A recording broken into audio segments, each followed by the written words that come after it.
child in half as a cat.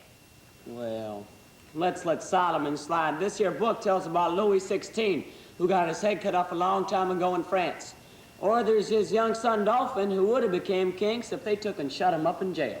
Poor little chap. But there are some what says he got out, got away, and come to America. Ain't no kings here. He can't get no situation. What's he gonna do? I don't know.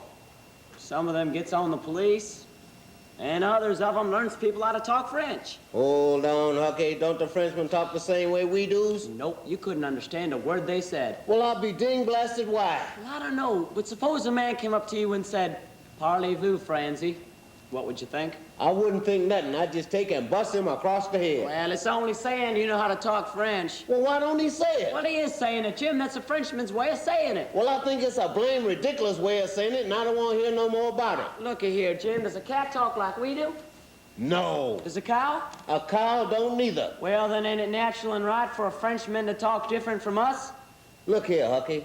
Is a cat a man? No. Is a cow a man? No. Is a Frenchman a man? Well, of course. Well, if he's a man, why don't he talk like a man? Answer me that.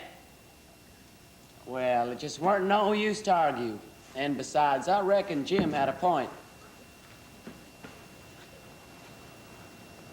All right, now let's get to some of those questions. What about this young lady sitting here in the front row in the green sweater? No? No? We're not going to, I'm not going to ask for volunteers later. What about the lady next to her? No? Who's going to volunteer? Okay, come on up here. We'll take volunteers first. Would you give us your name? John Davis. Go ahead, And John. I've got a question for Ryan. Do you find that being in the children's theater interferes a lot with school? The thing on that is we're responsible for making up any schoolwork that we miss on account of the play. We have, like in this show, there's 19 school performances. So we don't have school on those days when we come and do the show. But I have a normal schedule at school, and I have to make up all my work, and it gets tough. Like in this next 3 weeks, I'm going to miss like 12 or 15 days to make up my school, but I really try and make a good effort to make up all my work. Okay. Do you think you'd like to become part of the children's theater and get out of all that school at least? Maybe someday. Okay, good. Now we have to have a young lady. Young lady in the blue sweater. Come on, let's go. Give us your name, first of all. Don't you have a question? Oh, come on now. Huh? You're letting... How good. Here we go. My name is Jenny Freeberg. You're the last volunteer. What's your name again, Jenny? Let me get this Jenny down. Freeberg. Jenny Freeberg. And I have a question for Ryan. When you were younger, was your ambition to be an actor, and do you plan on continuing your career in acting? When I was younger, I never really thought about it until, as I just auditioned one day, but I never really thought, I didn't know anything about the business or that there was a, professional actor was something. But yes, I do want to continue on with it throughout, after high school, into college. Okay, thanks. Have you any interest in the theater? Yeah. Become good. All right. Here we go. In the third row. Man in the blue shirt.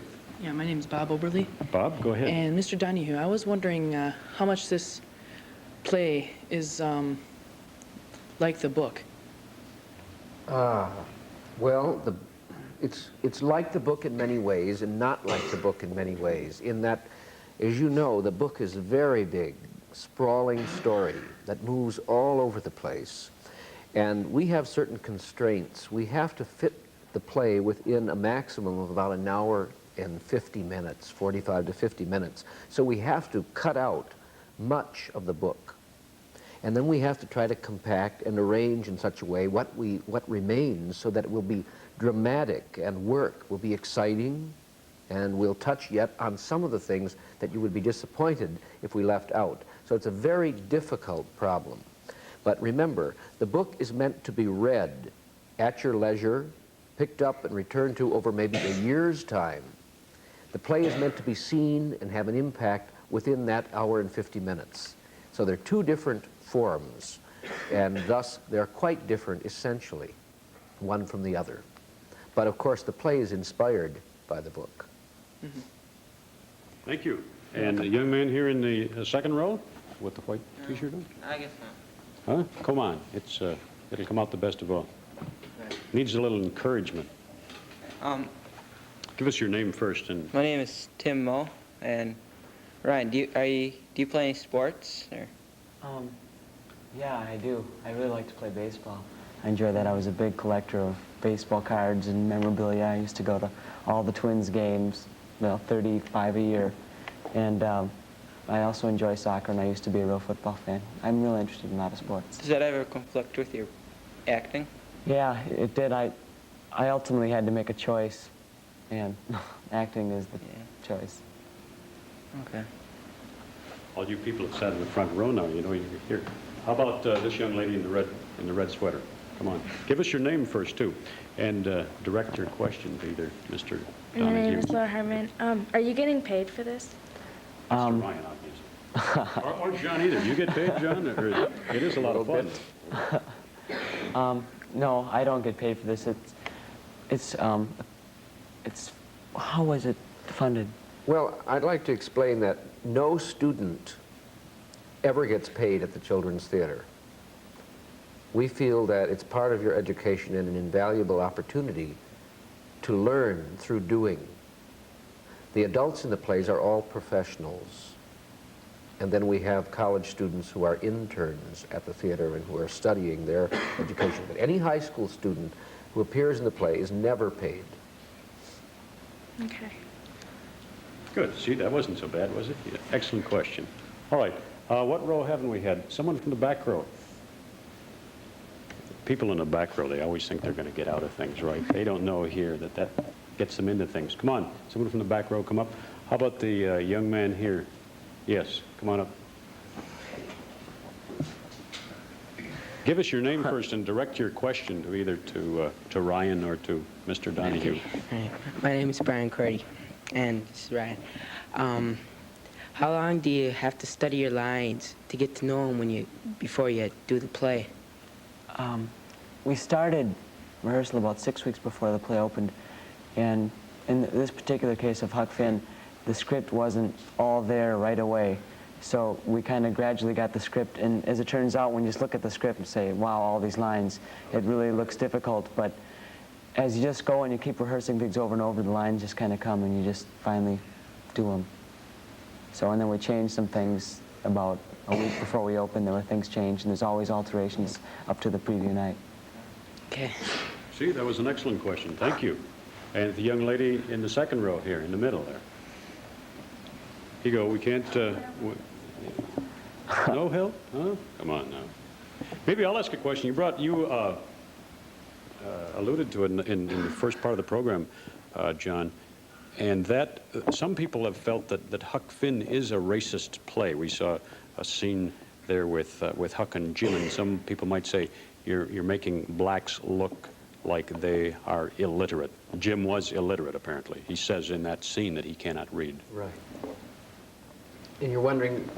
I guess my question is, do you think there is any racism in the play? Well, sure. I think that's a very important point about the play. Remember, when this particular piece was written, the book was written, and to compare the situation then with the situation now, and to examine ourselves to see how much progress we have made in dealing with the issue of racism, that's a very important reason for doing the play, I think. And we tried to face that issue very squarely in the piece. Interestingly, too, the play is directed by a black director, Mr. Israel Hicks. And he commented on his attitude now about the story versus his attitude when he was a young boy faced with reading the piece as a student. And it was very interesting. All right, good. Let's go. What about you, Ryan, to that question? Well, we're going to go back to some questions from our panel now again, but do you have any reaction to the racism charge? Well, I think for the time the play is presented, you know, and the adventures is that's kind of what it's about, is my adventures with him and kind of dealing with, you know, he's a runaway slave, and should I not turn him in? Is this right, what I'm doing? Will I go to the everlasting fire, as I call it? I think that it's really an essential part of the play. All right, let's go back to Bob Hopper here on our panel. Ryan, was there anything in rehearsal that was difficult for you to overcome, that you did overcome? Nothing that I can really think was a real hard. We had some problems with the raft in the beginning, but you know, everything comes together in the last week, and everybody, when you get your props and things come in, everything just kind of falls together, and it may be kind of shaky in the first few days of the run, but it all settles in. Okay. Connie, what about you? Do you have another question? Mr. Donahue, how many people about does it take to do a play like this? Well, in a play like this, we would call this a big production. There are 55 actors on stage, and there must be another 30 people involved behind the scenes. By that I mean musicians who are playing out of sight, people who are shifting scenery, stage managers, technicians in the lighting and sound booth, and so on. Those about maybe 80-some people directly involved with that show each time it's presented. Not to mention the many, many other people who are connected with the theater. Jeff, a quick question. Were there any special problems in any of the set designs or any of the techniques that you needed in the set? One of the great things, I just will mention, that's not a problem but a delight, but it was a problem to learn how to do it, is the boys go diving off the dock into the Mississippi River, and they do flips and dives and flops and cannonballs down into the orchestra pit where they land on crash pads. Excuse me, John, you'll have to go to the theater, I guess, and see that, and Huck Finn is running until when? Right, through the 16th of November. Through the 16th of November, and there are tickets still available. And thank you, John and Ryan, and our students from Southwest High School, and Mr. Jim Van Drunen. Jim, you want to stand and take a bow here, the teacher of this class? And thank you for joining us. We'll be back in 2 weeks with a program on juvenile restitution. Thank you for joining us today.